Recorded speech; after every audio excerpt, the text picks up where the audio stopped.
Vamos a iniciar la grabación una vez.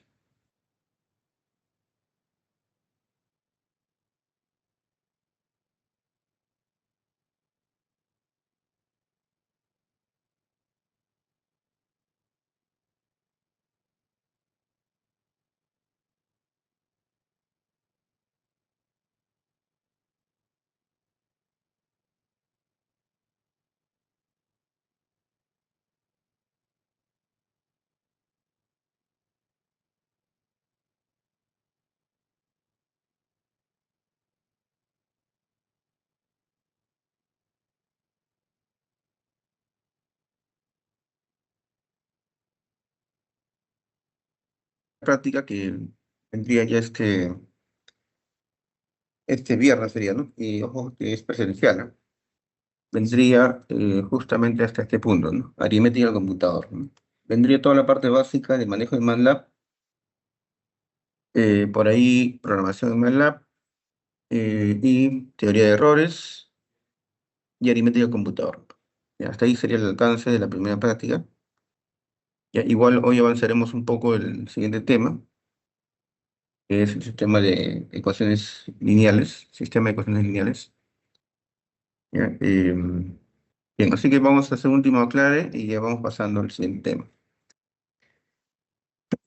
Bien, aquí en esta pestaña tenemos un resumen eh, de un sistema de 32 bits, ¿no? O 4 bytes. Aquí está el número infinito, menos infinito, el NaN, ¿no? El cero, el menos cero, el máximo normal, ¿no? Acuérdense que tenemos los números normales que están en una zona, en la recta numérica, y los subnormales, ¿no? La diferencia está en que los subnormales son valores que son extremadamente pequeños, y que usualmente en las aplicaciones de ingeniería eh, prácticamente no se ven. A ver qué dice acá. Ah, ya, correcto, creo que faltó compartir. Ya, gracias por revisar. Ya, ¿se ve ahora? Sí, profesor, ahora sí. Ya, gracias. Sí, entonces estaba comentando que, recordando, eh, los números en este sistema de la IEEE 754, en la versión de 32 bits, ¿no? Recuerda que hay 32, 64 y también están las máquinas ficticias, ¿no? Tiene una zona de los normales y una zona de los subnormales. La diferencia principal es que los normales, como dice la palabra normal, son para los números convencionales. Tiene un amplio rango donde se podría aplicar en diferentes escenarios de la ingeniería. Y luego tenemos acá un intervalo eh, adicional por el lado izquierdo, que es extremadamente pequeño, ¿no? Esto no es tan usado en el campo de ingeniería, ya, porque miren el intervalo que se encuentra, estamos hablando de 1.4 por 10 a la menos 45 hasta 1.17 por 10 a la menos 38. Entonces, estos son números recontra pequeños. La aplicación de ingeniería son muy pocas las que estarían usando en este intervalo. Ojo que este es en la zona positiva, igualmente se repetiría en la zona negativa. Ya, también eso lo tenemos aquí. Entonces, por lo tanto, habría un máximo normal y un mínimo normal. Recuerden que la diferencia entre el normal y el subnormal es que aquí en el subnormal todos tendrían que ser ceros. Si todos son ceros, entonces es no normal o subnormal. Pero basta que alguno sea diferente de cero, entonces pasaría a ser un número normal. ¿Sí? Bien, entonces, por lo tanto, el máximo normal sería cuando todos sean unos. Ahora, no todos son unos, ¿por qué? Porque si todos fueran unos, pasarían estos números especiales, que son el número infinito, menos infinito, ¿no? Etcétera, etcétera.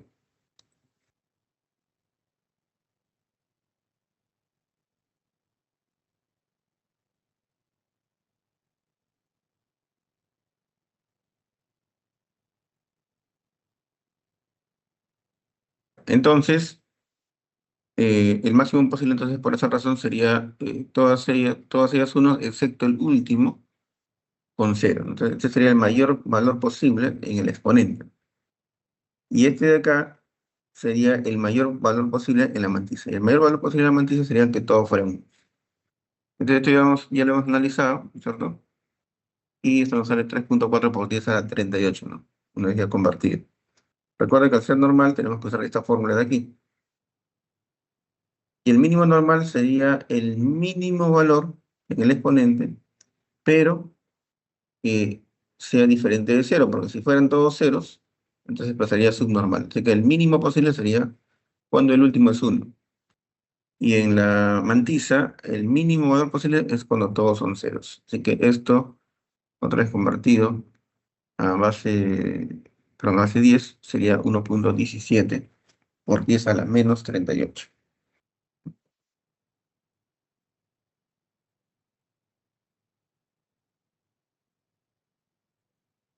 Ya, luego tenemos en los subnormales, el mayor posible, bueno, en los subnormales, digamos, por defecto, todo esto tendría que ser puros ceros en ambos casos.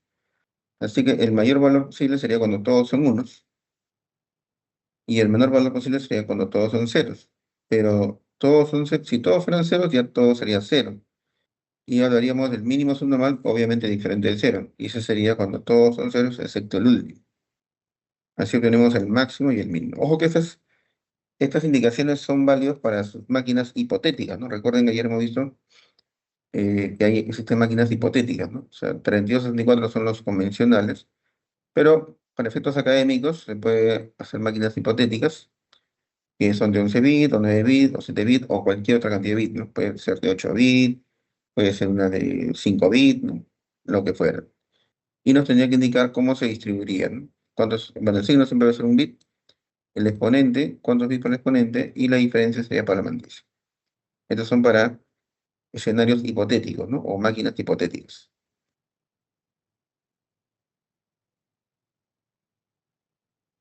Ya, entonces, eh, bien, luego también hemos analizado el número epsilon. ¿Qué es el epsilon? El epsilon está definido como el siguiente valor después de uno. Entonces ya hemos analizado cómo se escribe el uno. El uno se escribe así. El número uno se escribe así. En el exponente tendría que ser la combinación 127. ¿Por qué 127? Porque recuerda que la fórmula en los números normales, bueno, primero también date cuenta que el número uno, mira, si tengo este intervalo y tengo este intervalo, el número uno, el uno sí a secas, definitivamente que no estaría en la zona verde, ¿no? Porque estos son números extremadamente pequeños, mucho menores que uno. Así que definitivamente que el uno está en la zona normal. O sea, el uno es un número, digamos, dentro del rango normal. Entonces, si es normal, entonces estamos hablando de aplicar esta fórmula. Esta de acá. Bien, y para que todo esto nos dé uno, acá tendría que ser 1,0. 1,0. Para que acá sea cero, la mantiza tendría que ser todos ceros. Aquí están, todos tendrían que ser ceros. ¿Ah? Entonces acá la mantiza tendría que ser todos ceros. Perdón. Para que todo esto me dé uno, ese tendría que ser 1,0. Y para eso la mantiza tendría que ser todos ceros. Ahí está. Y para que se quede el uno, todo esto me tendría que dar uno. Y para que todo esto me dé uno, acá el exponente e tendría que ser cero. Para que el exponente e fuera cero, este exp, que es el valor de este exponente, tendría que ser igual al vías. Y como estamos en 32 bits, esto tendría que ser 127. Y el número 127 en binario es esto. Eso es el 127 en binario.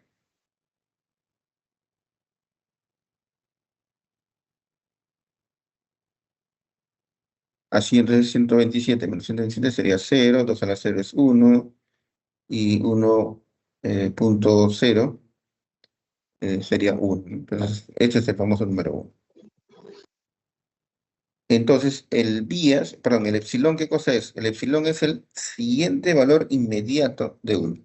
Para eso también habíamos precisado, lo vuelvo a recalcar, que si bien es cierto que hay un rango limitado que se pueden almacenar aquí valores según esta norma, los valores que están en ese intervalo no son continuos, es decir, no hay un valor cualquiera, sino que hay valores en ciertas posiciones. Es decir, hay un valor a esta altura y luego hay otro valor a esta altura, y luego hay otro valor a esta altura. Quiere decir que si yo quiero buscar un número más pegadito, simplemente no se puede. No se puede. Entonces hay como una especie de resolución, ¿no? Hay como una especie de resolución. Es decir, más pegadito no se puede porque simplemente no tiene capacidad.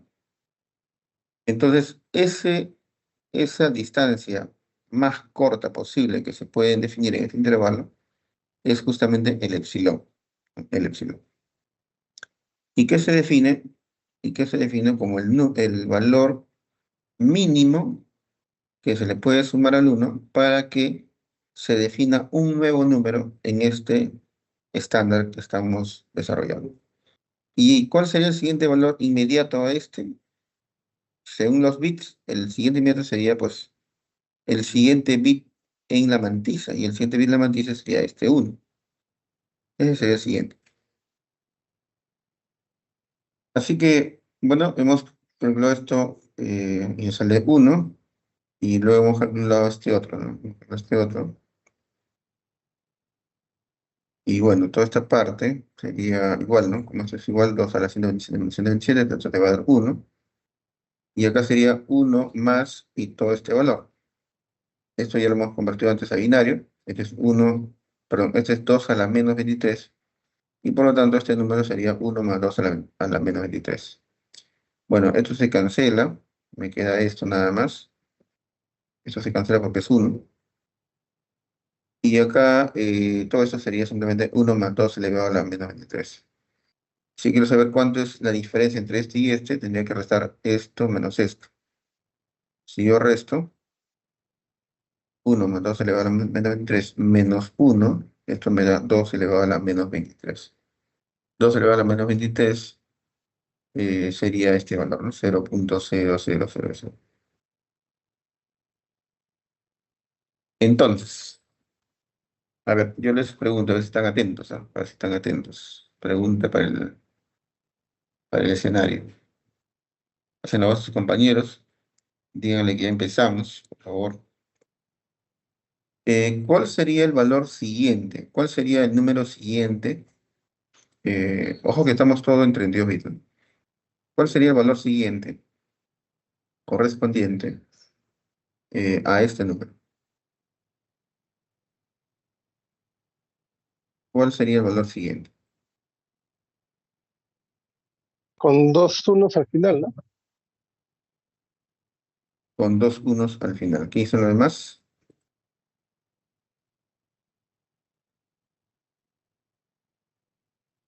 ¿Un uno y cero al final? Un uno y un cero al final. Muy bien, hay una diferencia ahí. ¿Alguien más? A ver, uno dice que al final 1, 1. Otro compañero dice 1, 0. ¿Qué dicen los demás?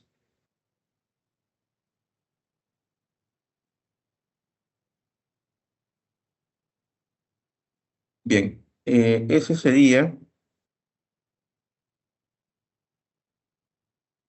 bueno, sería más un bit, ¿no? Y más un bit sería aquí 1, 0.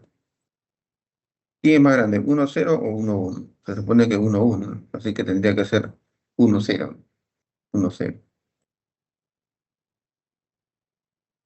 Ya, entonces, si esto es así, ¿cuánto sería la conversión? Vamos a sacar acá la conversión.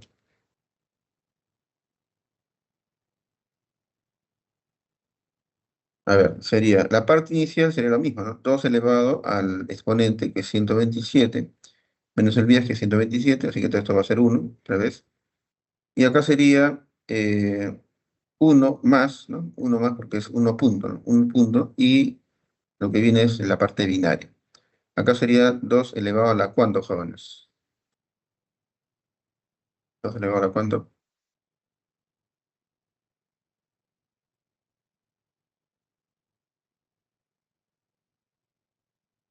Esto es 2 elevado a la cuánto. ¿Se acuerdan cómo se convertía la conversión a binario? Eso lo pusimos, sí, lo pusimos por acá. Acá lo pusimos. Voy a ponerlo en otro lado para que se pueda ver mejor.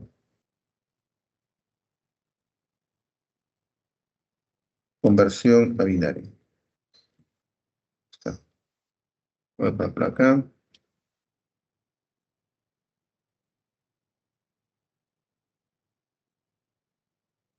Conversión de binario para 10 sería. Ya está. Entonces,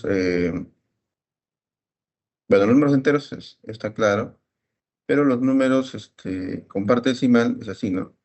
Tomas el primer bit multiplicado por 2 elevado a la menos uno, más tomas el siguiente bit 0 por 2 elevado a la menos 2. Siguiente bit 1 por 2 elevado a la menos 3, ¿no? Parecido a la parte entera, ¿no? Muy parecido. Entonces acá, bueno, el cero se elimina y quedaría simplemente 2 elevado a la menos 1. 2 elevado a la menos uno más 2 elevado a la menos 3 más 2. Este uno 3 4 son las posiciones del bit, las posiciones del bit hacia la derecha. Así que si yo tendría algo tan simple como, por ejemplo, así, cero, así por decir, bueno, eso sería simplemente 2 elevado a la menos 4, ¿no? Y tengo algo así, uno, otro cero, uno, cero, cero, uno. Si fuera así, bueno, sería entonces 2 elevado a la 3 5 a la menos 5 más 2 elevado a la menos 8. ¿Qué sería la posición? Listo. Entonces, ¿está claro esto de la conversión binaria? ¿Sí? ¿Tienen alguna duda por ahí? Por favor, con toda confianza, pueden escribir por el chat o pueden usar el micrófono. Entonces, en esta parte que estábamos viendo, a ver,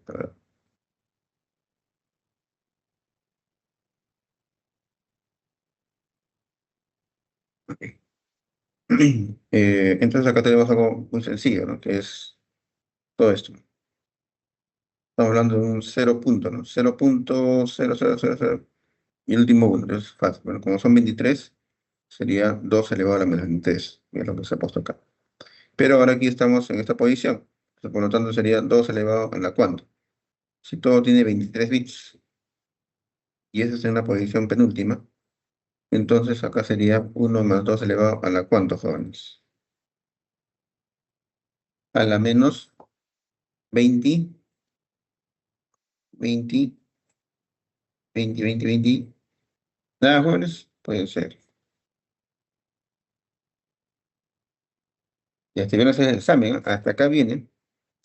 Estas son las fijas, por si acaso, son las fijas. Recuerda que va a venir preguntas para marcar y otras preguntas para calcular. Menos Bueno, 22. ¿a la cuánto? Menos 22. Menos 22. Claro, bueno, porque es la posición 22. Menos 22. Ya está. Y si yo quiero sacar, a ver, cuánto es la diferencia entre este y este, tendría que ser uno acá a la 22. Bueno, si yo lo voy a borrar, porque sale uno. Y eso tendría que restarle.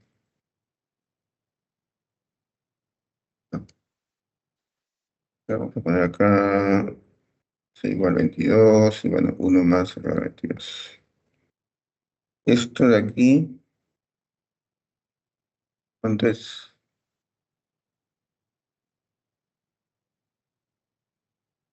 Esto viene a ser, a ver, vamos a ponerle la fórmula. Entonces, control de, pues, a ver, 22. Sería este ahora, mira. Acá tiene 3 6 ceros. Acá tiene 3 6 ceros. Es uno uno, acá es 2 3.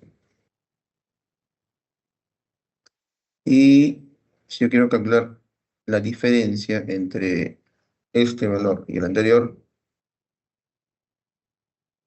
Ahora vamos a la diferencia. Diferencia es como este. ¿Será un epsilon, será otro epsilon o será otro valor? Si yo restase este menos, bueno, acá le paso cualquier cosa, ¿no? Digamos, si yo restara esto menos Epsilon, esto, ¿me dará otra vez un epsilon? epsilon. Sí. ¿Será medio epsilon? ¿Será dos epsilon? Si yo resto entre este y este. ¿Qué Un me da? epsilon. Un epsilon otra vez. Bien, vamos a verificar eso. Mira. Sería acá 1 más 2 elevado a la menos 22. Sería este número, ¿no? Y tendría que restar el anterior, que es 1 más 2 elevado a la 2 menos 23. Entonces sería, acá paréntesis, todo esto, menos, acá pondría el menos, 1 más 2 elevado a la 23. Bien, esto de acá obviamente va a hacer que estos se cancelen. Este con este se cancelan. Me queda 2 a la menos 22 menos 2 elevado a la menos 23.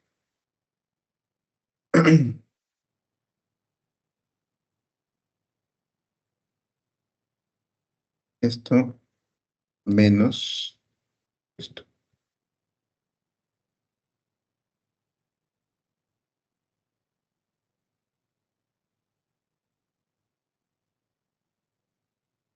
¿Y eso que es igual?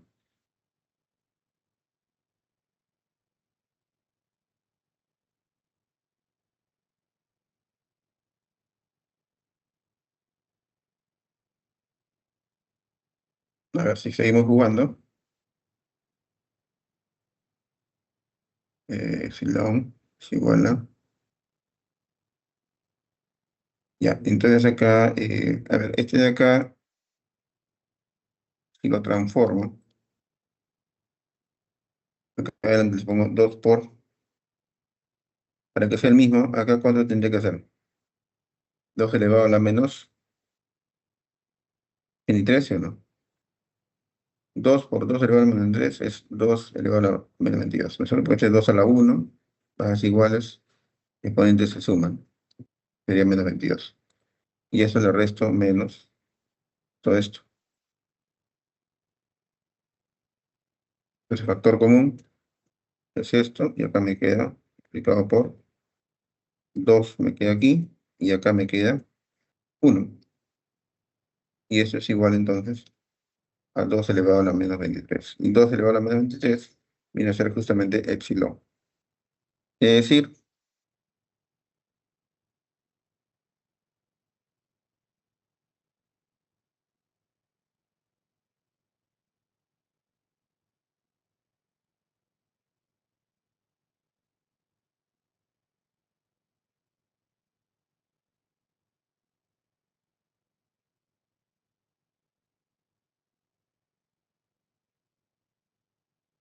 ya está. 2 elevado a la menos 23. ¿No?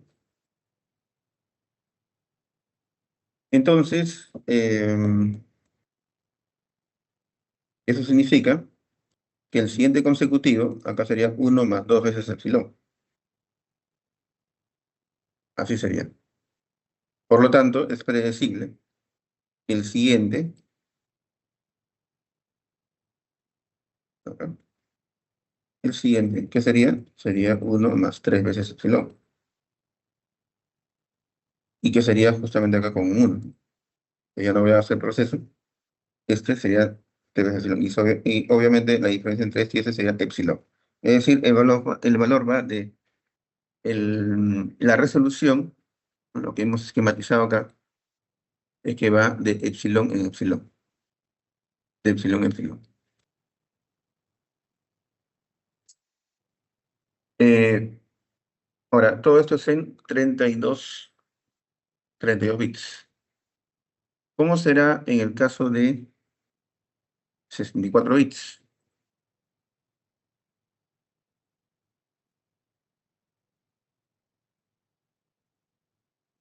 ¿Cómo será en el caso de 64 bits? A ver, por ejemplo, estaba acá, y bueno, quiero poner, por ejemplo, ¿cómo será el 1 ¿Cómo será el uno en 64 bits? 64 bits, recuerda que tiene 11 bits en la mantisa, perdón, en el exponente, y 52 bits en la mantisa, ¿no? A diferencia de 32, que tiene acá 8 y 23. Aquí tienes 11 y 52.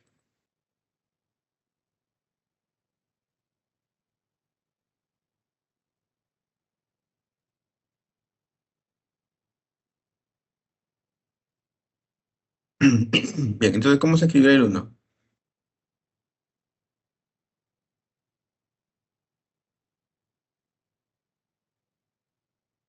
Bien, la fórmula sigue siendo esta, ¿no? Se supone que el uno otra vez cae en la zona normal. Por si acaso acá también tengo esquematizado la de 64 bits.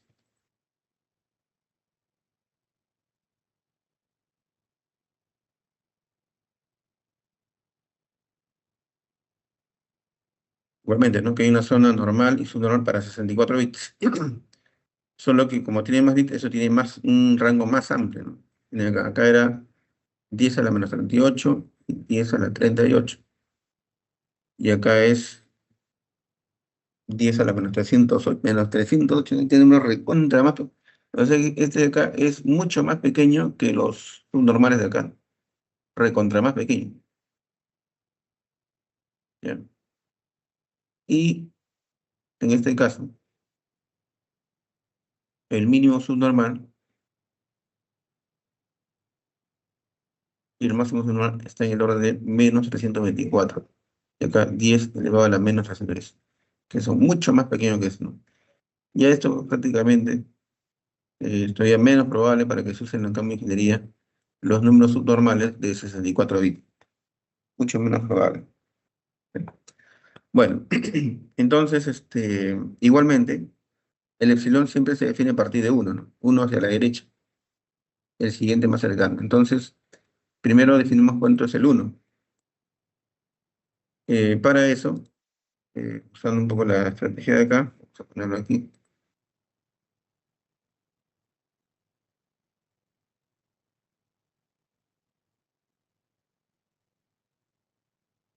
mejor lo copio por acá. Ya.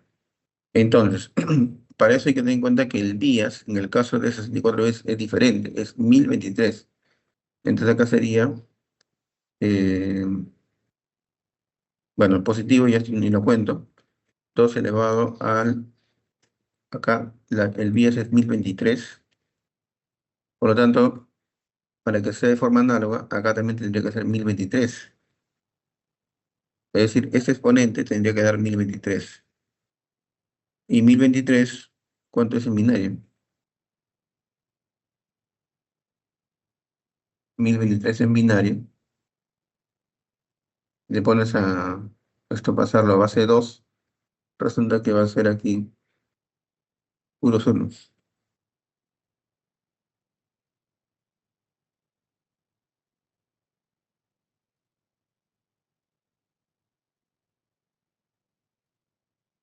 1023. O sea,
Ah, creo que esto funciona solamente con 8 bits, me parece. A ver. Ah, sí. Yo creo que esto funciona solamente hasta 8 bits. Como este tiene 11 bits, no funciona. Pero bueno, si lo conviertes a base de 2, 1023, ¿no? Entre dos, vas a llegar a esta posición. Y ese es uno, ¿no? Acá tendría que ser todos ceros. Ese sería el uno.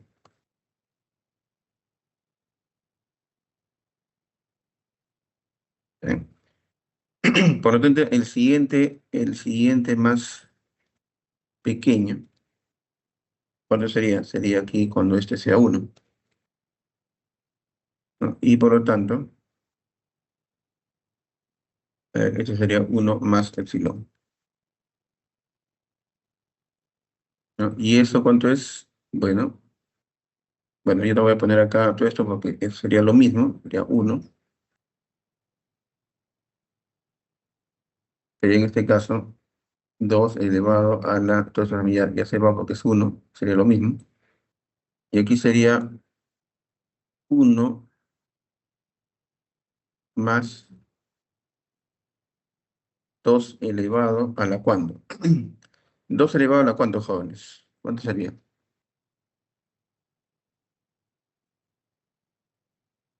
A la menos. ¿Menos cuánto? 52. Menos 52, ¿no? Que viene a ser la cantidad de bits de la mantisa, efectivamente. Por lo tanto, el epsilon tendría que estar definido como... ¿Cuándo sería el epsilon ya así al ojo nomás ya? Sería la diferencia entre este número acá, menos el anterior. Esto menos uno. Uno con uno se va y te queda, ¿qué cosa? 2 elevado a la menos 52. Y si tú te vas dando cuenta, el epsilon en general ya podrías acá deducir, ¿no? Mira, ¿cuánto es el epsilon para un de 32 bits? Sería 2 elevado a la menos 23. En una de 64 bits, ¿cuánto es su epsilon? 2 elevado a la menos 52. Así que en una máquina hipotética, ¿cuánto sería el epsilon, por ejemplo, en esta? En esta, ¿cuánto sería su epsilon? 2 No elevado a sé, la cuánto? no, -5. A la menos 5, ¿no? ¿Se dan cuenta? Entonces ya se puede generalizar. O sea, el epsilon que viene a ser la resolución, ¿no? eh, de los números reales que se pueden almacenar en la memoria, estaría básicamente limitado por la mantisa, ¿cierto? ¿Ya? Entonces, mira, este que es el más potente, su resolución sería 2 elevado a la menos 112. Esto es una barbaridad de resolución, un número recontra pequeño.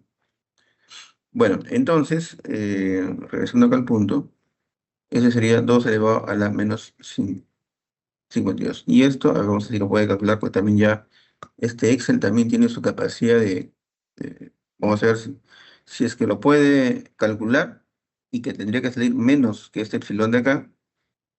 Recuerda, este epsilon era en números en base 10, era esto, ¿no? 0.0011. Si lo puede calcular es porque el Excel puede manejar o está manejando un número de 64 bits. Vamos a ver. Igual. 52, mira, 2.22 por 10 a la menos 16. Y aquí salió, bueno, está en formato extendido, ¿no? Vamos a ponerlo acá,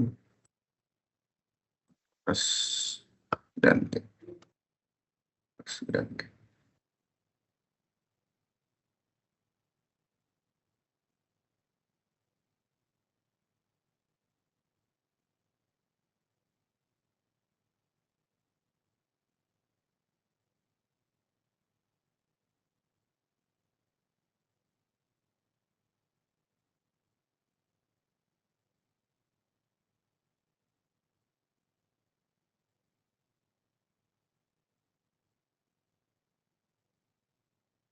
Ahí está. Entonces sí lo está pudiendo calcular, ¿no? Eh, y mira, tiene mayor cantidad de decimales, ¿no? Mira, acá hay a ver, ¿cuántos ceros habrá acá? Bueno, si le pongo en notación científica,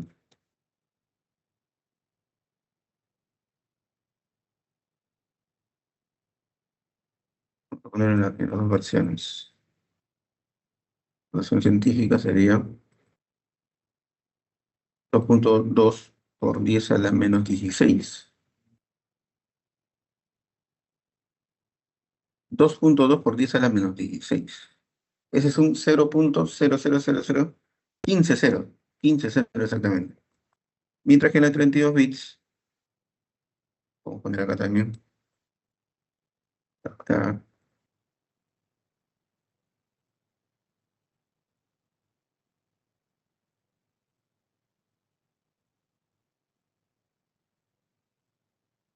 bueno, acá lo ponemos en notación científica. Izquierda, 1.19 por 10 a la menos 7. Entonces, mira, esto que ves acá es un dato interesante, ¿no? Porque aquí, como ya está en vaso 10, ya estamos hablando acá de cuántas cifras significativas estaría almacenando el número o la variable, ¿no? Entonces acá estaríamos indicando que la variable estaría guardando alrededor de 7 cifras significativas. 7 cifras, o sea, con 7 decimales. O sea, en otras palabras, por ejemplo, si tú guardas el número pi en una variable de 32 bits, entonces estarían guardando solamente 7 decimales en la memoria. 7 decimales. Los demás decimales simplemente se pierden. No tiene capacidad. Mientras que en la de 64 bits, acá, bueno, a ver, acá era 7, no, acá no sería 7, sería casi 6, ¿no? 6 decimales. 6 decimales exactos, ¿no? El séptimo a medio, ¿no? Pero era por lo menos 6 decimales exactos. En cambio acá es por 10 a la menos 16. Quiere decir que por lo menos 15 decimales serían exactos. El 16 sería como que a medio, pero 15 decimales serían exactos.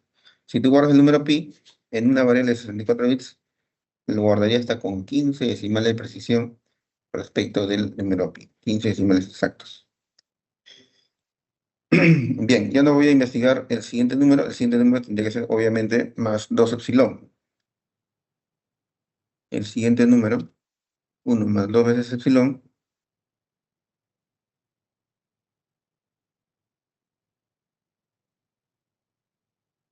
nos daría, en este caso, 1 y acá 0. Este sería el siguiente número posible que se puede almacenar en en este tipo de variable, ¿no? Es decir, por ejemplo, en el caso anterior, ¿no? Entre este número, que es este número de acá, y este número, la máquina no tendría capacidad de poder guardar un número intermedio entre los, no se podría, como acá también, ¿no? Entre este número y este número, la máquina no tendría capacidad de poder almacenar un número intermedio. No sé por qué, por la naturaleza de los bits, ¿no? No, binariamente no hay número intermedio, no se puede. Por lo tanto, esa es la resolución, el valor de epsilon. Bien, a ver, hasta ahí, ¿alguna pregunta? Luego esto vamos a hacer una última pregunta y con eso cerramos. ¿Hasta ahí alguna pregunta?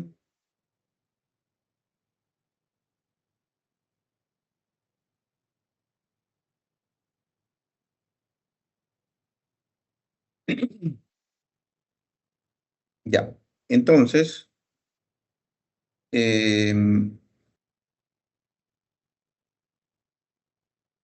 la pregunta es la siguiente, a ver si han entendido. ¿Cuál sería el siguiente número al 1, pero por el lado izquierdo?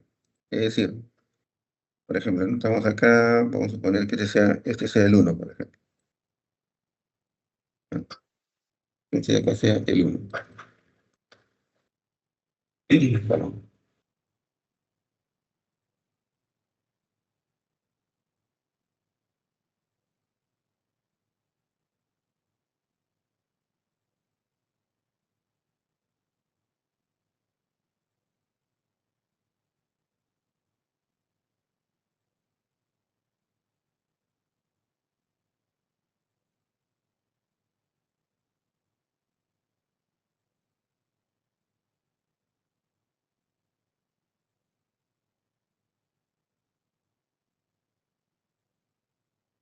Ya, si este es el uno, entonces el siguiente valor posible que es este de acá,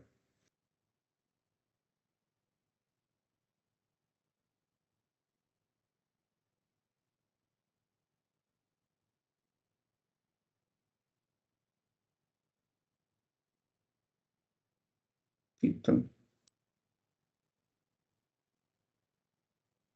Ya, este de acá sería,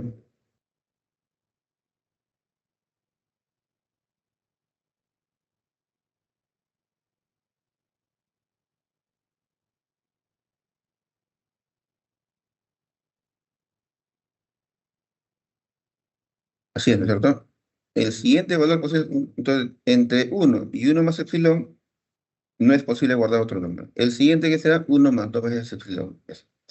La pregunta es, ¿cuál sería, en binario, ¿no? Es lo que estamos preguntando, ¿cuál sería el número siguiente en binario que está detrás o a la izquierda del uno? ¿Será también epsilon, a una instancia epsilon?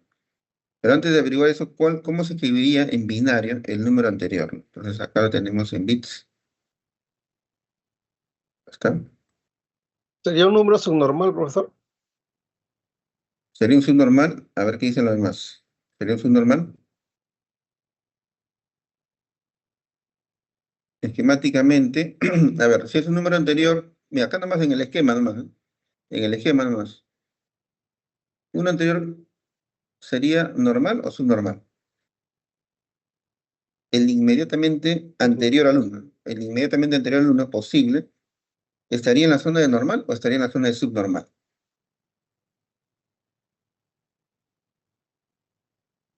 ¿Qué dicen?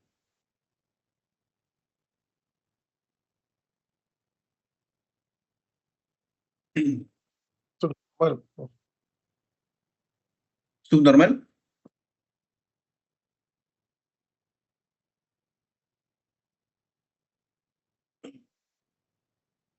La respuesta es, jóvenes, normal, pues, porque recuerden, la zona roja es la zona normal. Seguimos en normal. Se supone que este es un número recontra pegadito, ¿no? O sea, está prácticamente cerca al uno, ¿no? Entonces sigue estando en normal. Para empezar, sigue siendo normal. Muy bien, entonces, ¿cómo se escribiría el número anterior? Vamos a poner acá, así, ¿no? Anterior al uno. Ahora, podríamos sospechar, porque sabemos que después del uno va de epsilon en epsilon. Vamos a ver si también hacia atrás es de epsilon en epsilon. Entonces, ¿cuál es el número anterior al uno? A ver,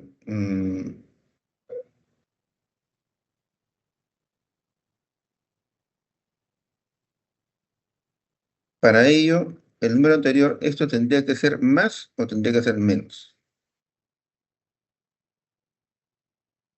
Sí, ¿no? Para el número anterior al uno, ¿eso tendría que ser más o tendría que ser menos?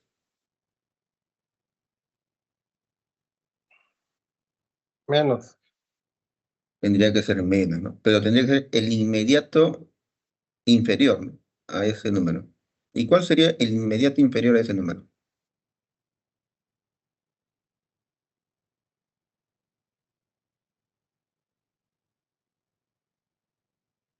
Sería, ¿cuál sería el inmediato inferior a ese número? El inmediato, ¿no? El que le sigue, ¿no? Y que es menos que ese número.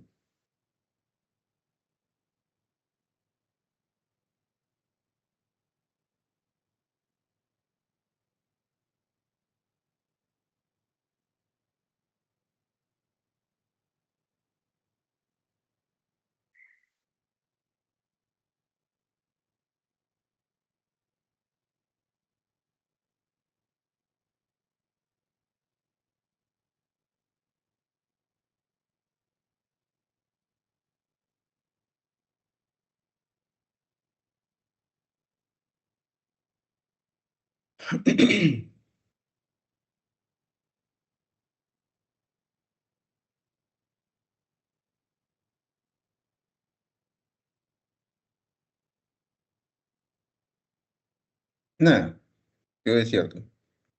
Bueno, mira, este en base de 10 es 127.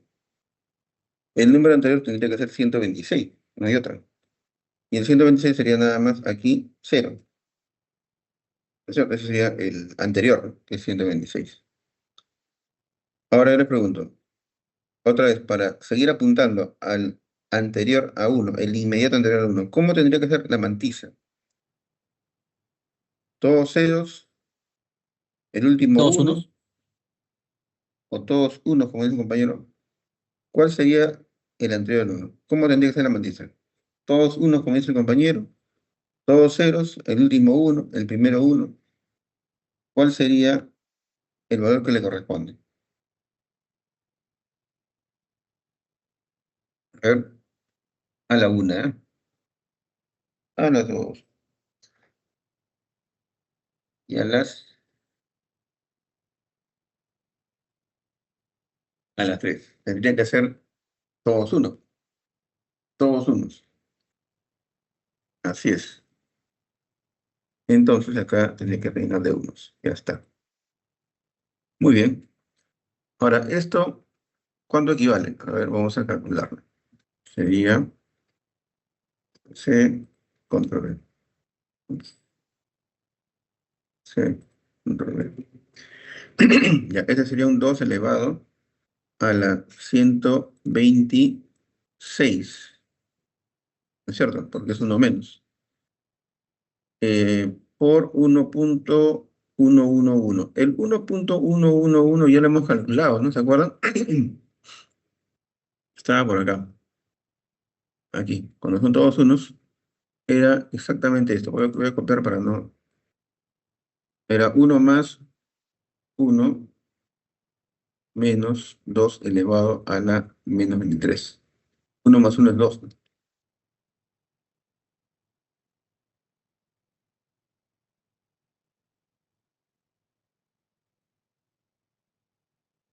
Bien, lo voy a poner acá. mm, Y de frente lo voy a poner acá. Sí.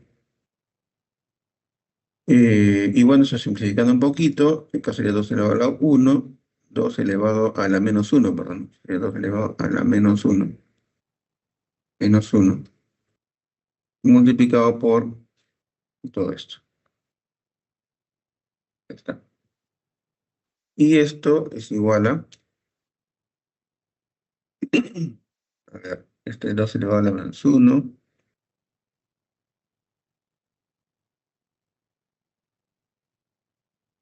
2 elevado a la menos 1, acá sería 1 más 1, sería 2, ¿no? Vamos a evaluarlo de frente, calcularlo de frente. Si nos saliera epsilon, perdón, si nos saliera ahí no, tenemos que hacer la operación. Esta. No, mm,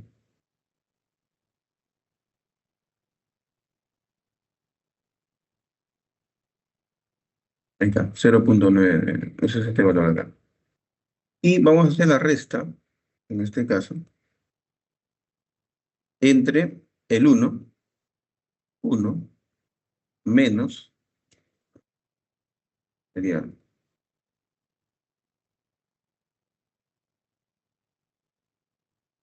1 menos, porque tengo que hacer el mayor que es este, menos este número, que es todo este de acá.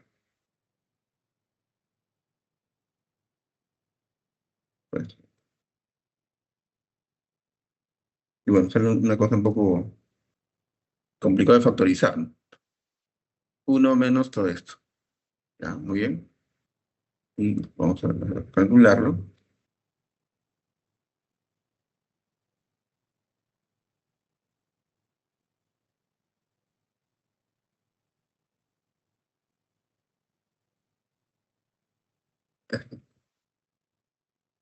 Y mira lo que me sale 5.96 por 10 a la menos 8. ¿Y cuánto es el epsilon acá? 1.19 por 10 a la menos 7. ¿Este es un valor más grande o más chico que epsilon? Es, ¿Es un valor más grande o más chico que epsilon?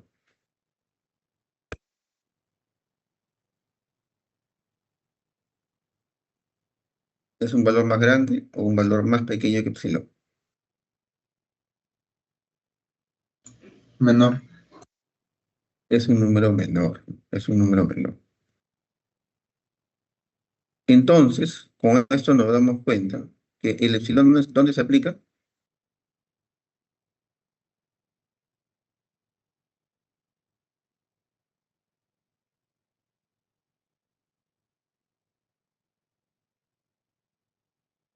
Y podemos hacer un último ensayo.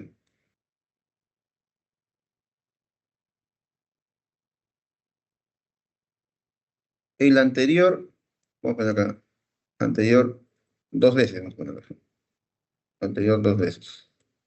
Por dos, ¿no? Al uno. ¿Cuál sería el número anterior al uno? Ah, perdón, anterior a este número. ¿Cuál sería el anterior a este número? Tendría que ser uno más pequeño, ¿no? Más pequeño. ¿Cuál sería el más pequeño? ¿Qué tendría que hacer acá para ir al anterior, ¿no? A este número? Que sería el pequeño, uno más pequeño inmediato a este, ¿no? ¿Cómo se escribiría? ¿Qué cambia? ¿Cambiaría el exponente? ¿Cambiaría la mantisa?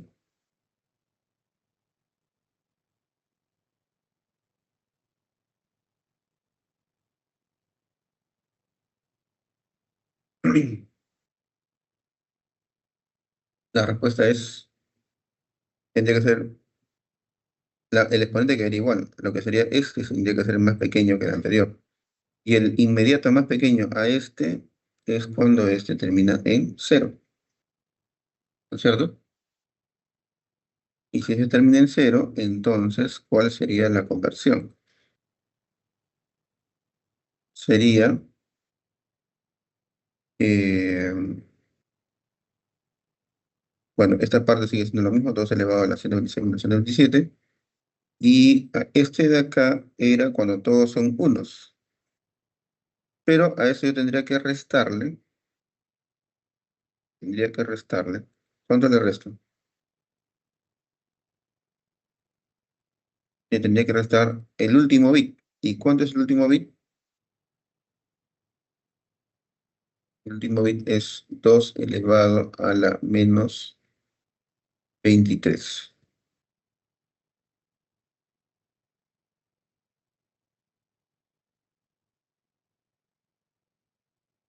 O sea, acá, y todo esto, menos 2 elevado a la menos 23. Entonces todo se va a cancelar, ¿no? Más bien se van a sumar, ¿no? Se van a sumar. Y bueno, esto simplificando un poquito, sería 2 elevado, bueno, todo acá sería 2 elevado a la menos 1. 2 elevado a la menos 1,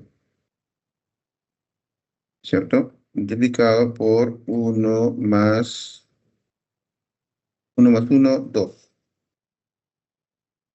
2 desaparece. Y menos todo esto. Pero como son dos veces, sería por 2. Y 2 por esto sería 2 a la menos 22. ¿Correcto? Ese sería el número anterior. ¿Cuánto vale eso? Bueno, podemos calcularlo, ¿no? Entonces, control V, ya. Ese sería el número. Mira, acá no lo habíamos calculado, ¿no? Ah, no, sí, acá está. Lo voy a poner aquí igualito para que se vea.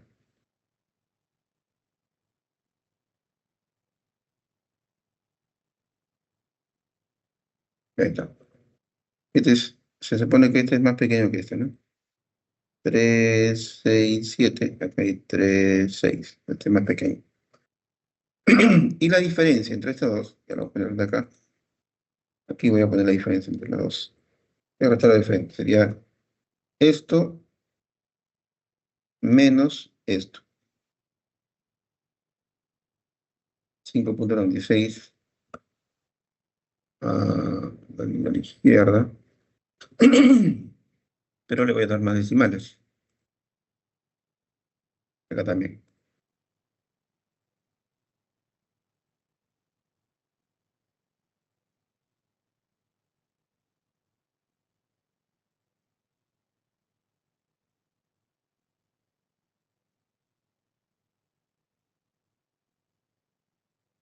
Y observamos que es prácticamente la misma, ¿no? La misma. Es decir, el valor de la resolución hacia la izquierda es menor que hacia la derecha del 1, ¿es cierto? Entonces,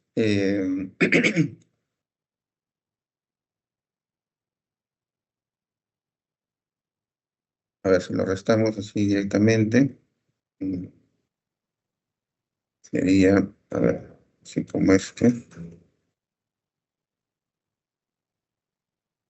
sería, a ver, el resultado final era este de acá, con largo,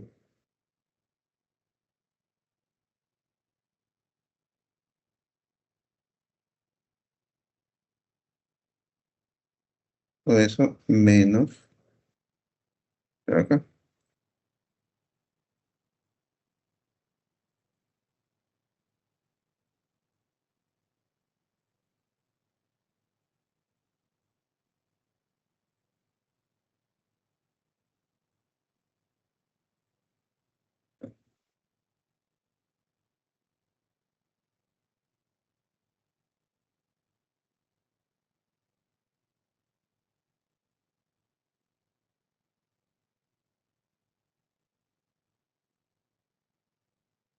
eso se puede factorizar y sería restar esto menos esto, ¿no? Esto menos esto, vamos a intentar hacerlo. Ya, factorizas 2 elevado a la menos 1, paréntesis, y restarías todo esto de aquí menos todo esto.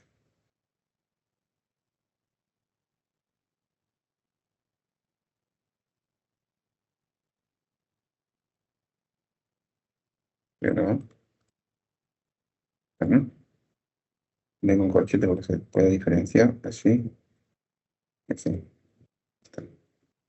Es 2 elevado a la menos 1, se factoriza, queda esto y queda esto. De hecho, acá también es 2, 2 menos 2 es 0, y esto menos esto, ¿no? Quedaría,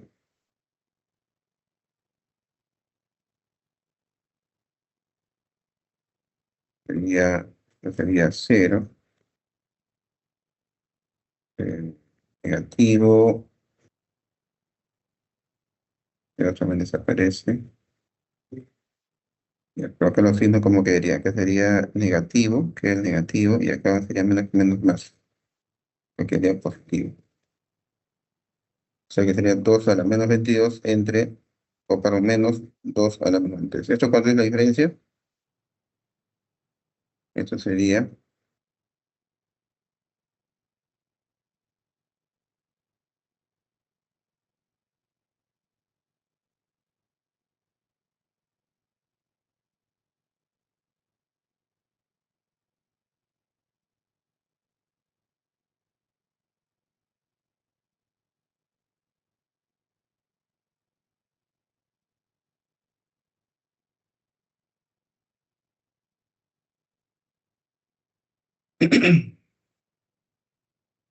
claro, hagámoslo por partes.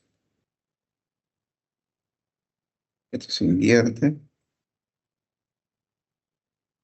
y, y eso se puede factorizar 2 por y aquí menos 22, ¿sí?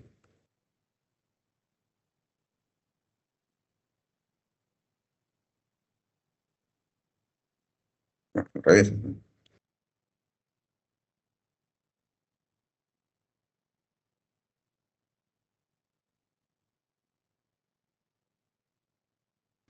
Acá sería 2 por 2 a la menos 23. Sí. Factor común,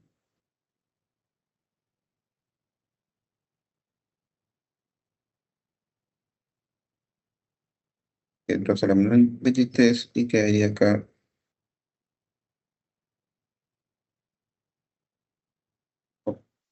aquí queda 2, 2, y de aquí queda 1, 2 menos 1.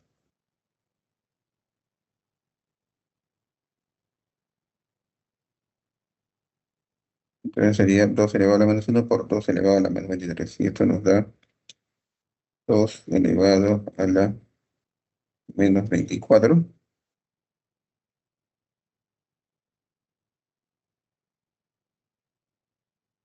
¿Y sale? A ver, una revisada.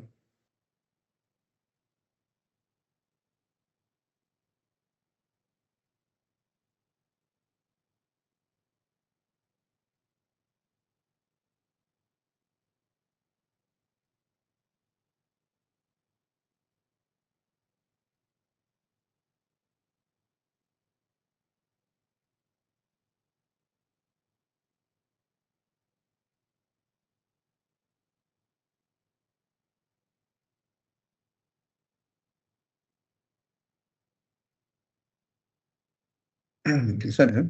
Ah, bien. Dice que esto, si lo simplificamos, este de acá, ¿no? Está, mm, este de acá sería. Si esto lo simplificamos, debería ser igual 2 a la menos 24. ¿Verdad?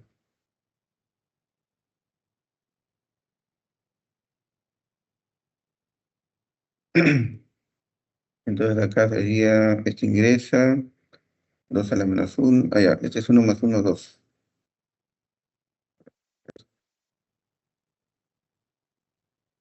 Tenemos, eso igual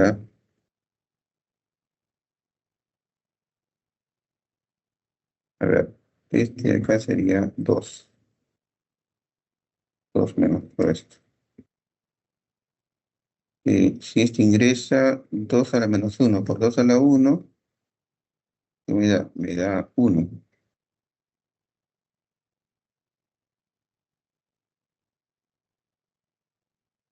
A ver, 1 menos, en paréntesis.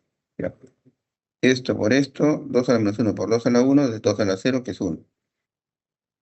Menos 2 a la menos 1 por 2 a la menos 23, te da 2 elevado a la menos 24. Ya está. Y esto es igual a 1 menos 1, 0. Y este menos con menos hace más, y queda 2 a la menos 24.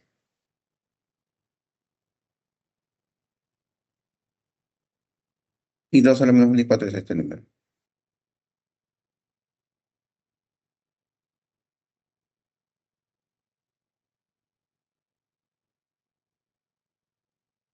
¿Mm?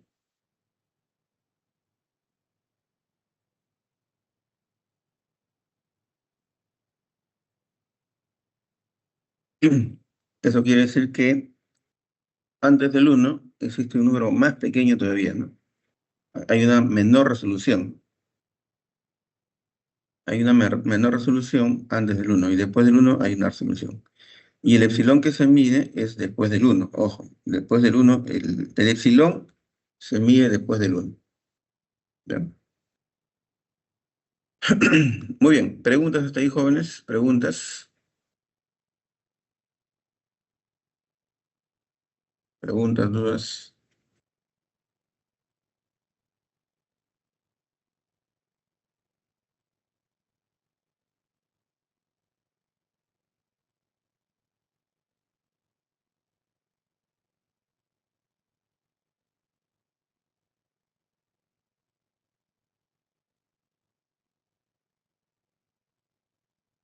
Ya, no hay preguntas. Entonces, sigamos. Eh,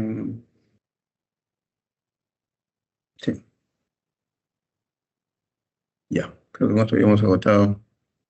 Hemos hablado bastante sobre aritmética del computador. Aún así, igual yo les invito a que visiten, acá creo que en este archivo, acá les hemos dejado, bueno, está recién este link y veo que está roto. O sea, no, ya no funciona. Ya, ese era como un apunte en realidad, ¿no? Pero ya lo han sacado, pero lo voy a borrar acá. Este de acá sí es del MathWorks, el mismo MathWorks. El mismo MathWorks tiene ahí vamos a decir, una información que es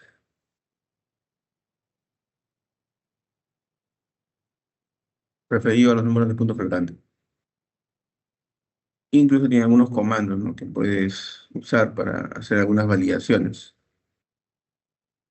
Tiene también, el MATLAB tiene algunas constantes, ¿no? Real max, real min, ¿no? Recuerden que el MATLAB por defecto trabaja con 64 bits. El MATLAB, sus últimas versiones, aunque ya hace varios años, trabaja con 64 bits. Recuerden que una manera de verificarlo es que pongas una variable con un número cualquiera y le pones class y ahí te va a botar de qué tipo es. Te va a decir que es double, ¿no? Y double significa de doble precisión. Y doble precisión significa 64 bits. Por lo tanto, el MATLAB tendría todas estas características, ¿no? Del número máximo, número mínimo. El epsilon sería, en este caso, 2.2 por 10 a la menos 16, ¿no? Lo cual significa que tiene alrededor de 15 decimales exactos. En 64 bits se pueden guardar hasta 15 decimales exactos.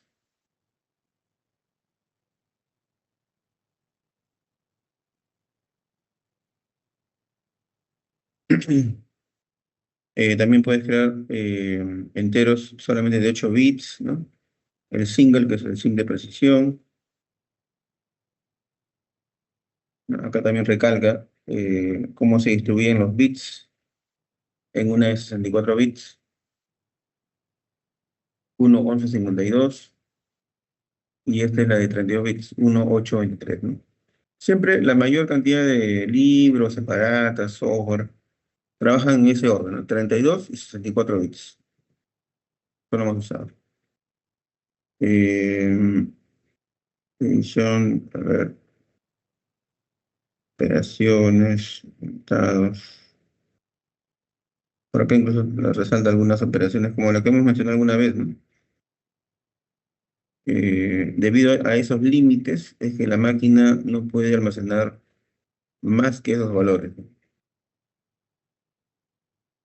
Por ejemplo, que dice seno de pi, ¿no? El pi es 3.1415. El seno de pi debería ser cero, pero como no es exacto el número pi, entonces el valor resultante tampoco nos sale cero, sale un valor cercano a cero, ¿no? 1.22 por 10 a la menos 16, que es un valor muy cercano a cero, pero no es cero. Ya,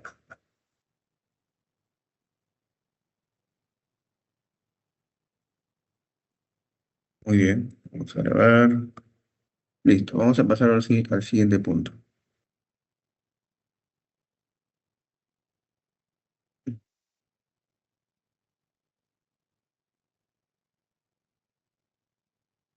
Vamos a ver otro caso.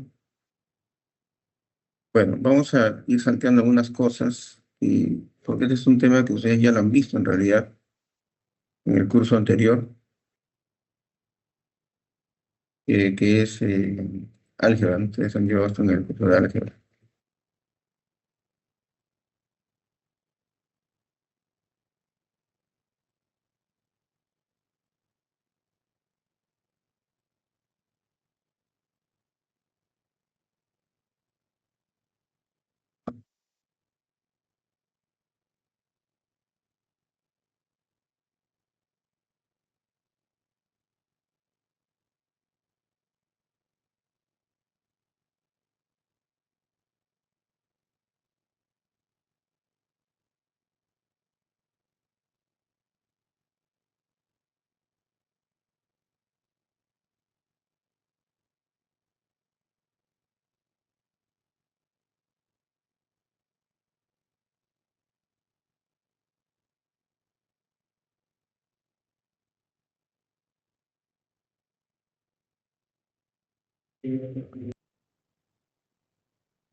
Ya, bueno, tenemos lo que es un sistema de ecuaciones lineales. Los sistemas de ecuaciones lineales tienen esta característica, ¿no? Eh, Vamos a colocar como ejemplo, ¿no? Básico, ¿no? Por ejemplo, 3 veces,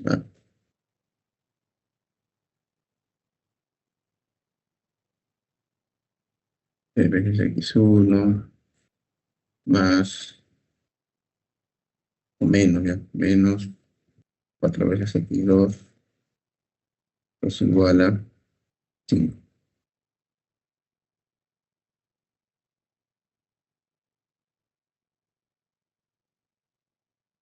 Es otro número, por ejemplo,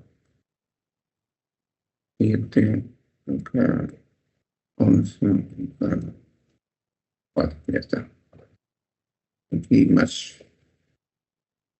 Bueno, este es un sistema de ecuaciones lineales, ¿no? Entonces la cantidad de incógnitas puede ser variable, la cantidad de ecuaciones también es variable, ¿no? Puede ser, en este caso, por ejemplo, es de 2 por 2, dos ecuaciones, dos incógnitas.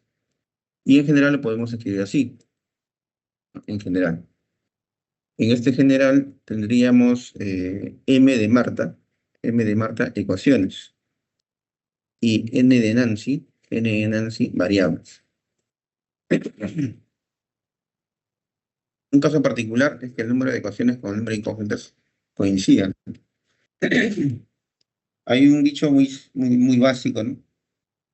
Que dice que para resolver un sistema de ecuaciones, el número de ecuaciones con el número de incógnitas deben ser iguales, ¿no? Esa es una primera premisa, pero no es condición suficiente, ¿no?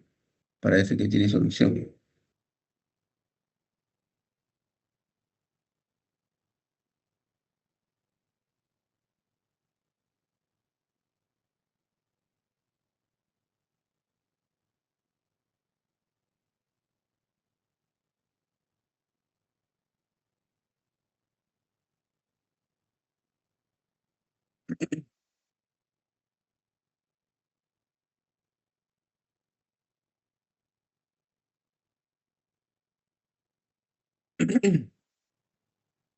Bien, entonces tenemos aquí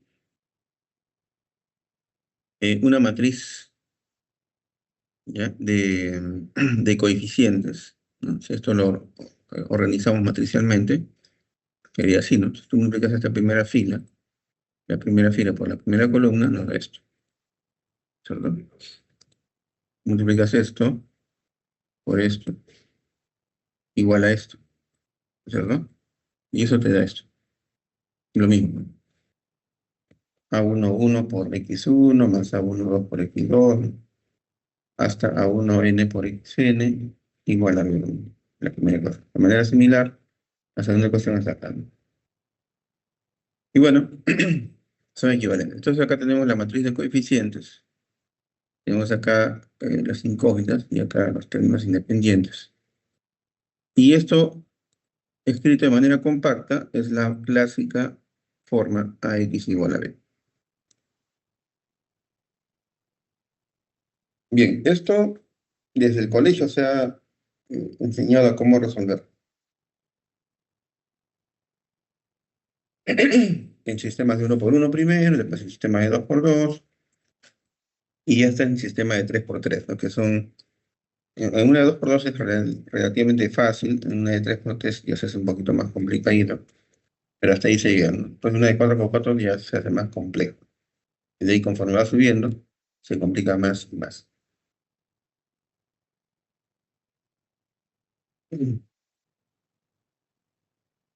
Bueno, entonces, resulta que para poder resolver este sistema de ecuaciones, puedes hacerlo de dos maneras. ¿Cuáles son esas dos maneras? Usando operaciones directamente.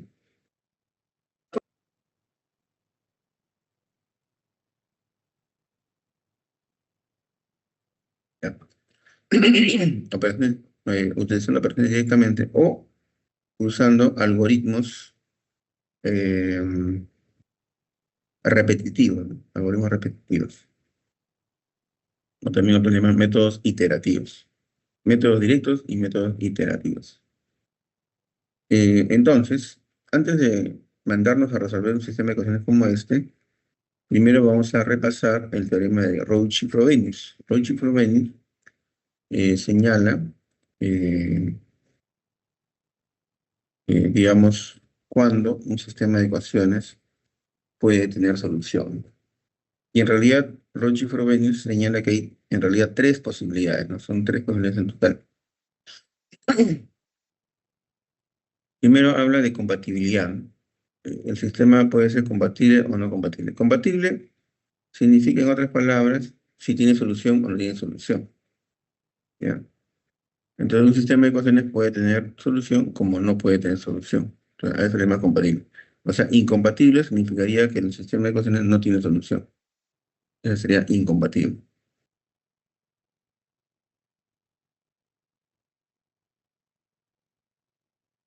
Y para que sea compatible o para que tenga solución, solamente es condición suficiente, sí, solo sí, que el rango de A sea igual al rango de AB, la matriz ampliada AB. Bueno, estos conceptos ustedes lo manejan, ¿no? El concepto de rango, lo manejan.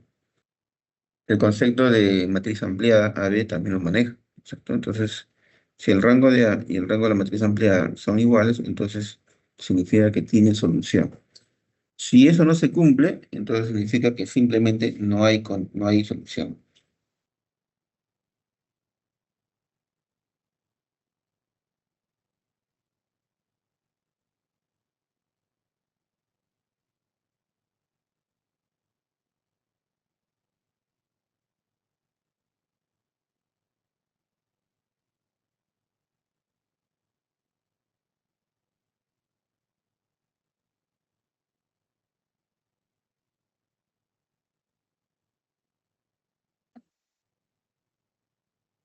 Bien, ahora, si tiene solución, a su vez hay dos posibilidades. ¿Cuáles son las posibilidades?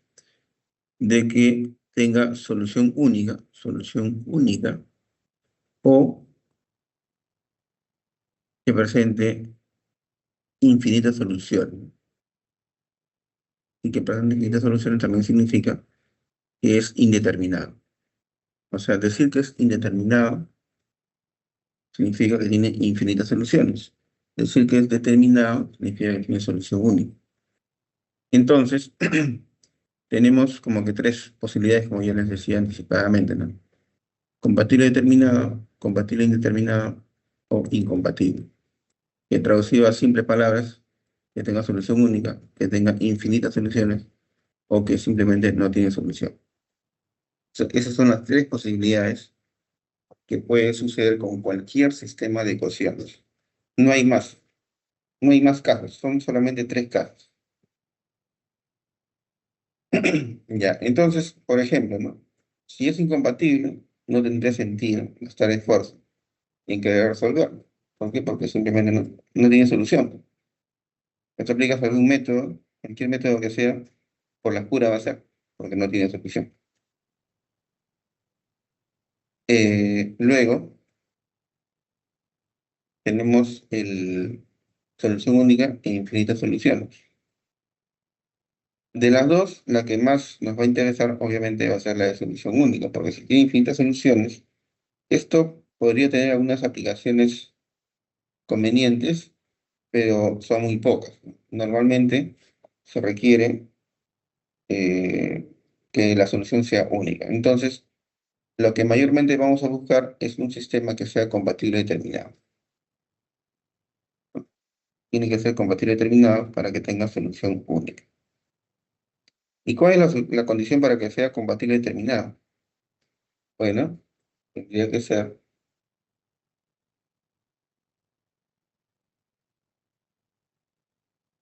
tendría que ser,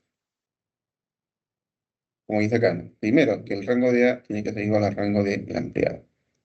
Y segundo, que el rango de cualquiera de los dos tiene que ser igual a M igual a N. ¿Qué cosa era M? M era el número de ecuaciones. Y N era, ¿qué cosa era? El número de variables. Ahí es donde aparece este detalle de que el número de ecuaciones con el número de variables tienen que ser iguales. Pero eso nomás no es condición suficiente. Tiene que además ser iguales los rangos también. Los rangos tienen que ser iguales. Si los rangos son iguales, e igual al número de cosas y el número de incógnitas, entonces raíz de 100 ahí tiene solución única. O sea que solamente el número de cosas y el número de incógnitas sean iguales no es condición suficiente para decir que tiene solución única. Tienes que validar el tema de los rangos. ¿Sí? Listo. Eso es básicamente. Entonces, por ejemplo, acá tenemos, ¿no? Verifica el estado del siguiente sistema de ecuaciones. Tenemos esto. Ahora, ¿cómo se saca el rango, no? El rango tú tienes para hacerlo de varias maneras. Bueno, el método manual o el método por, por MATLAB, ¿no? Bueno, acá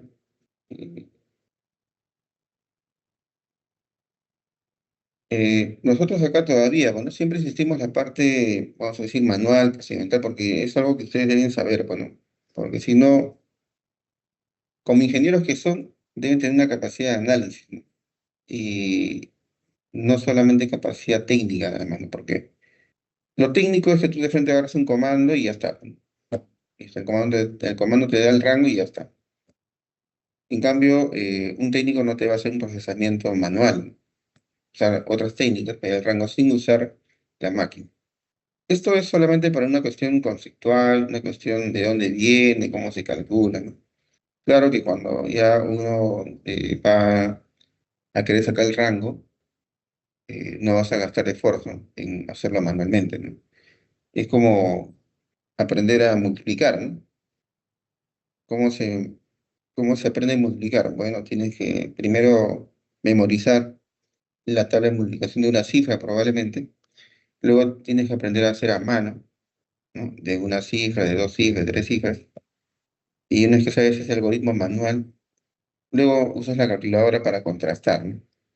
De ahí en adelante, cada vez que tengas que operar muchas veces la multiplicación, pues no vas a hacerlo manual, ¿no? Que tienes un número de cinco cifras, como otro número de cinco cifras. Si lo haces manual te vas a demorar. Tienes que usar la calculadora, o incluso mejor que la calculadora, una hoja de cálculo, ¿no? Como el Excel, que lo usas para multiplicar. Pero al hacerlo así, entonces ya uno no multiplica, ¿no?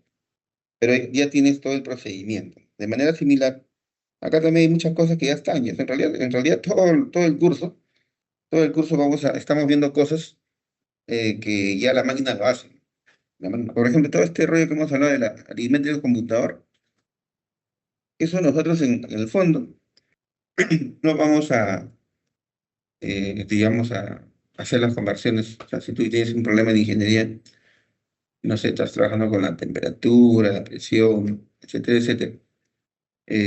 Todo este proceso que hemos visto del aritmética del computador, prácticamente no lo tienes que calcular ni estimar, ¿no? Pero sí los conceptos deben quedar, ¿no? Por ejemplo, ya vistes que la máquina cuando trabaja con 32 bits tiene una capacidad y cuando trabaja con 64 bits tiene otra capacidad, ¿no? Entonces, si hay una máquina, un PLC, por ejemplo, ¿no? Que está controlando la temperatura y la presión, y en las características dice que las variables las manejan con 32 bits, entonces ya sabes que está trabajando con 7 decimales de precisión. Si trabajara con 64 bits, trabajaría con 15 decimales de precisión. ¿Y qué pasa si estuviera trabajando con 8 bits solamente? Entonces la precisión sería mucho. Toda esa temática más que nada te sirve para poder hacer un análisis, ¿no? Un análisis de lo que estás procesando, ¿no? Tenga una mayor capacidad de poder hacer un análisis más profundo, lo que un técnico no lo podría hacer. Bien.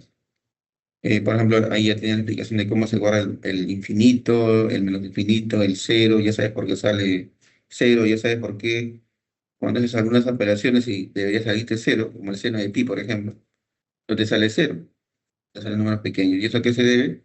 Se debe a que la máquina no tiene una capacidad de poder almacenar, sobre todo los números irracionales, con tanta precisión. De manera similar, acá también, eh, digamos, muchos procesos, vamos a verlo de manera manual. En el examen escrito, parcial final, siempre se les pide que sea el examen escrito. Y por lo tanto, muchos procesos tienes que saberlo hacer de manera manual. ¿Eh?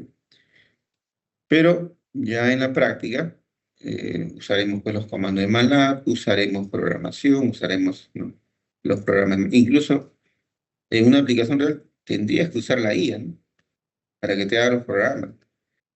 Y justamente ahí está el detalle, ¿no?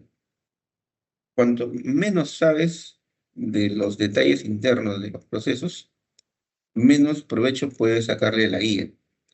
O incluso la IA puede generarte cosas que de repente ni tú mismo lo comprendes, ¿no? Y no tendrías capacidad de refutar o de consolidar. En cambio, si tú conoces los procesos internos y usas una IA, tú puedes repreguntar, puedes validar, ¿no?, lo que está diciendo la IA, ¿no?, con tus conocimientos básicos, ¿no? Entonces, en ese sentido, sí, ¿no?, en las cuestiones prácticas hay que usar MATLAB, ya no hay que hacerlo manualmente, ¿no? Hay que usar los comandos de MATLAB mismo, ¿no? Hay que usar la IA, ¿no?, que te resuelve la cosa. Pero en todo momento tienes que siempre estar validando los resultados, porque ya vistes que debido a que la máquina, por ejemplo, introduce errores solo por el hecho de almacenar los números en los bits, eso puede generar ciertas diferencias. Bueno, entonces vamos al punto nuevamente.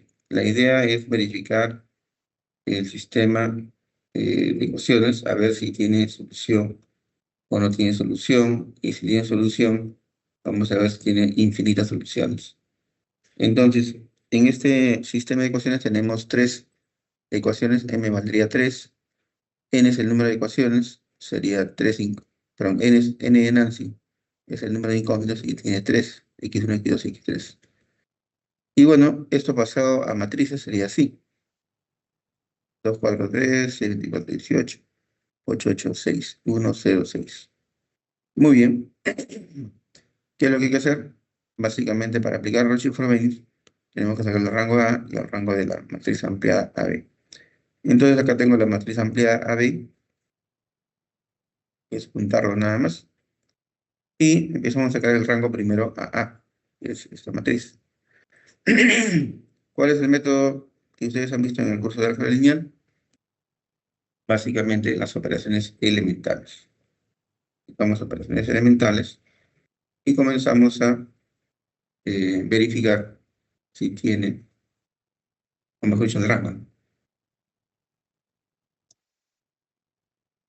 Y para ello tratamos de que la matriz sea escalonada. Bueno, entonces en ese caso, primero tratamos de que todos los que están debajo del 2 sean ceros. Y para eso, la fila 2 le aplicamos 3 veces, bueno, a la fila 2 le restamos 3 veces la fila 1. Entonces, 6 menos 3 veces 2 sería 0. Y acá 24 menos 3 veces 4 sería 12. Y 18 menos 3 veces 3 sería 9. Luego tenemos acá que fila 3 es igual a fila 3 menos 4 veces fila 4, 4 veces fila 1, perdón. 8, le quitamos 4 veces fila 2, de ahí se hace 0. Y las otras, bueno, se operan también y pues no fiables. Esa es la primera acción. Luego hacemos de que los valores que están debajo del 12 se vuelvan 0. Entonces, en este caso, operamos con respecto a la fila 2. Fila 3 es igual a fila 3 menos 2 tercios de fila 2. Si eso lo aplico a 2 tercios, me sale 8. Lo tengo que sumar, ¿no?, para que con menos 8 sea 0.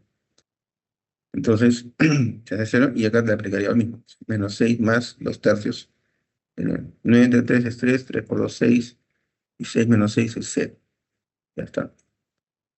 Y ahí termina, ¿no? Porque ya acá quedó en ceros. Entonces, eh, el número de filas linealmente independientes, en este caso, serían las dos primeras. Las dos primeras. Entonces, por lo tanto, acá sería 2. ¿No? Otra manera de medir es más práctica, es el número de filas que son diferentes a nulo. Entonces, esta es una fila nula porque son todos ceros. Este no es nulo, este tampoco, así que serían dos filas no nulas.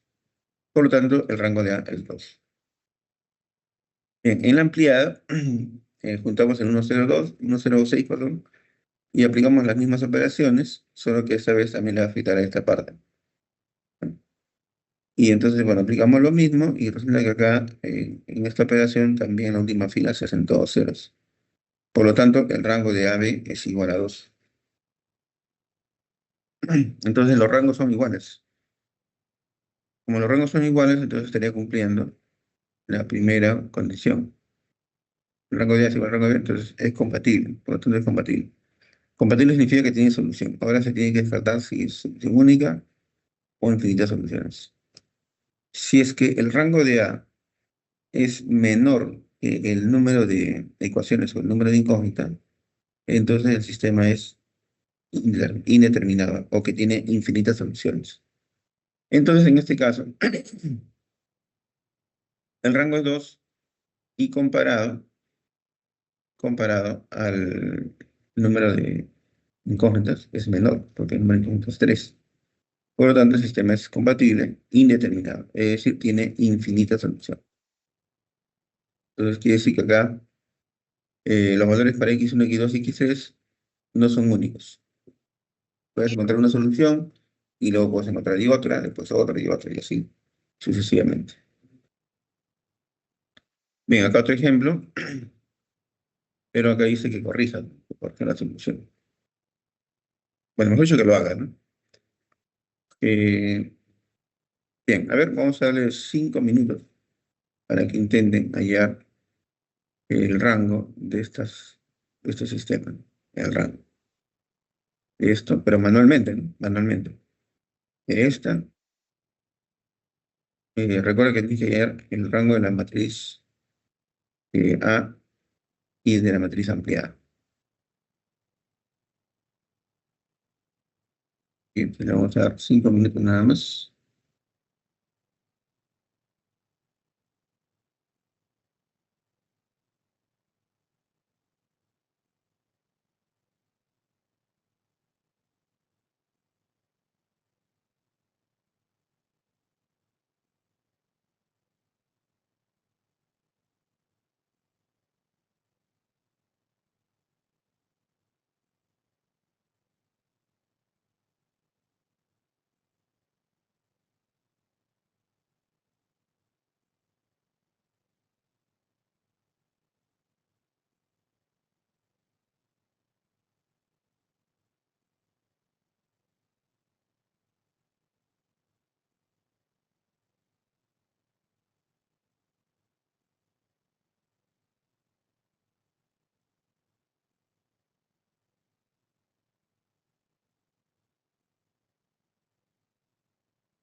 Bien, entonces, ¿cuánto le salió el rango a la primera matriz?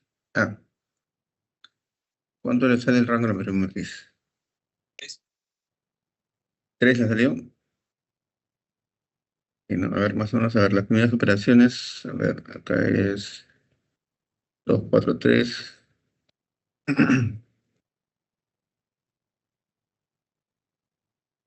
Pero acá sería 2, 4, 3, 1, 6, 24, 18. Acá no es 18, acá es 36. Sí, sí, seca. Ya, porque ahora le voy a poner, lo pongo, ahora la hasta la seca, seca. A ver, vamos escuchándole a quién estamos escuchando. A César. Ya, a ver ese micrófono. Ya. No se olvide marcar su asistencia, joven, ¿eh?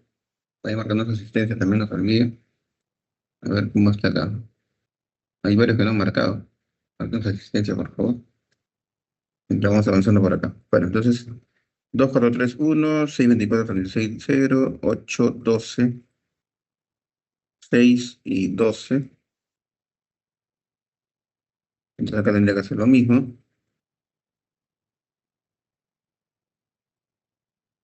Y acá tendría que hacer lo mismo. Acá.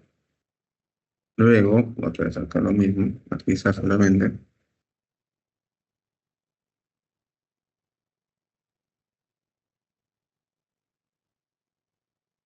Y acá tendría que hacer, a ver, menos 3 veces filo 1 igualito también. ¿Sí? Pero acá saldría 0. Acá sería 3 veces, sería 3 por 4 12. 12 también.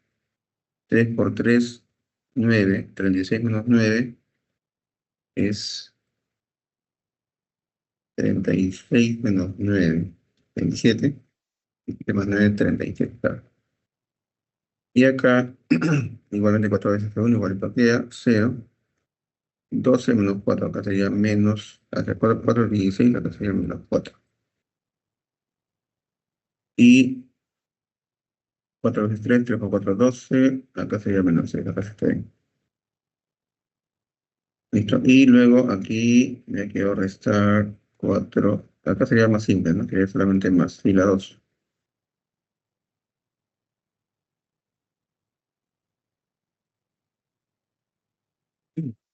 Le sumaría nada más, no, estaba mal, estaba mal. Acá tenía que con fila 2, a ver, sería entre 3, ¿no? Entre 3, ¿no es cierto? Entre 3. Ahí está. Bueno, entonces acá sería 0. Entre 3 sería 9.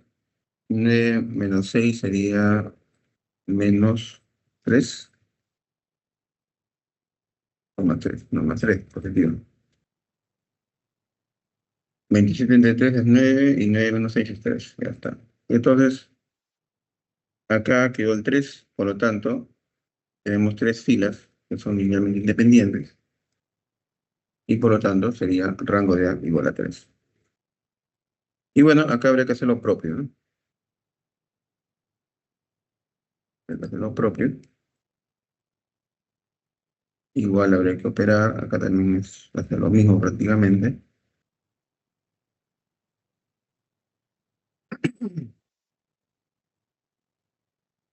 Y eso sí hay que priorizarlo, ¿no? Acá menos 3 sería igual. Acá sería 4 veces 1. 12 menos 4. 12 menos 4 es 8. Aquí también sería lo mismo. No, no sería lo mismo que este.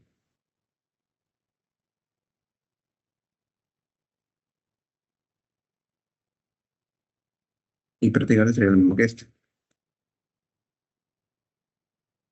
Y aquí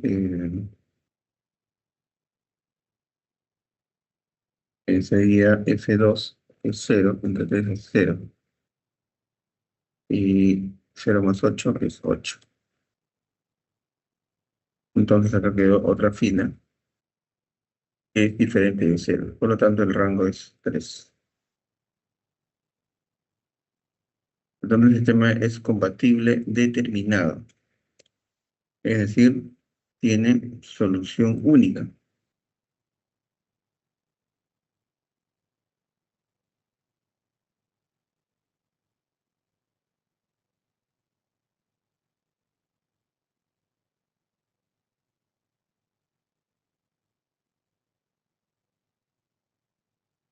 Listo, entonces de esa manera puedes tú determinar los rangos, ¿no? Los rangos, haciendo operaciones elementales, puedes determinar los rangos de las matrices. Y con eso puedes decir si tiene o no tiene solución única, o si tiene infinitas soluciones, o si simplemente no tiene solución. Bueno, en MATLAB hay un comando que se llama rank. Rank. Y bueno, con la ayuda del MATLAB puedes sacar el rango de la matriz A, el rango de la matriz ampliada, y con eso ver si es, ¿no?, una de estas tres condiciones. ¿Mm? Bien, ¿hasta ahí alguna pregunta? ¿Está claro este procedimiento y también, sobre todo el teorema de Roche-Frobenius? ¿Está claro? ¿Alguna duda, alguna inquietud?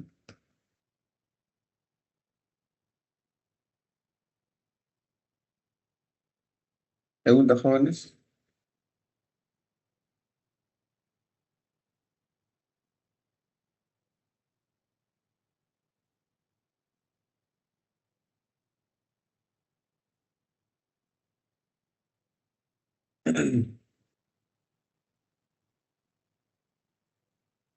Ya, no hay preguntas, no hay problema. Entonces, vamos a tomar un respiro, ¿ya?